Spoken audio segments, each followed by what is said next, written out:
ហើយនេះក្រុមរបស់ខ្ញុំនឹងធ្វើការបកស្រាយស្រួលពីសារក្រុមហើយក្រុមរបស់ខ្ញុំមានសមាជិក3នាក់ខ្ញុំសូមធ្វើការតាមបានផងខ្ញុំក៏សម្រាប់ជំនួសដែលក្រុមរបស់ខ្ញុំធ្វើការវិសាគឺមានពីរ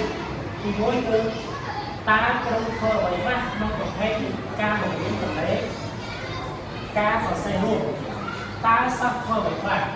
ហើយដើម្បីគ្រូត្រូវប្រើការបង្រៀនសម្លេងប្រភេទនេះពេលណាដែលគ្រូត្រូវបន្ទុកពេលណាដែលគ្រូគួរប្រើវាជំនួសទី2រៀបចំការបង្រៀនឲ្យសិស្សតែមួយដូចរូបភាពខាងក្រោមបើប្រើប្រភេទសម្លេងតែក្រុមនីមួយៗទទួលខុសត្រូវចាំតែខ្ញុំឲ្យស្មារតីខ្ញុំត្រូវធ្វើការស្រាយបន្ត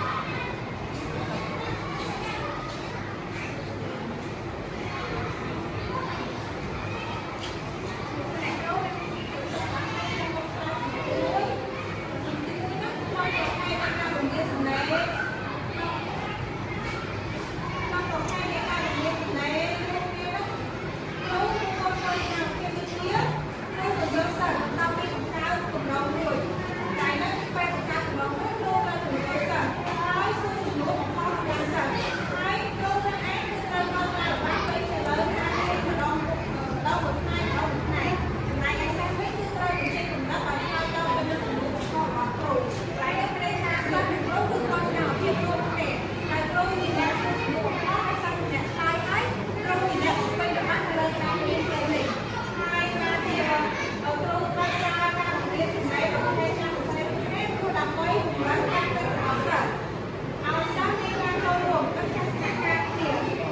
Ghiền Mì Gõ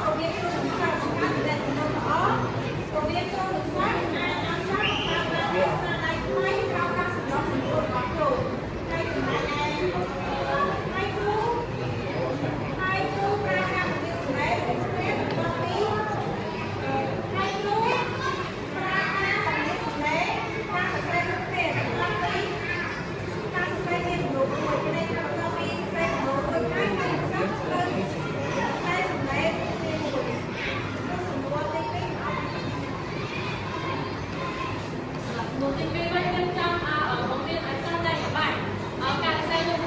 bỏ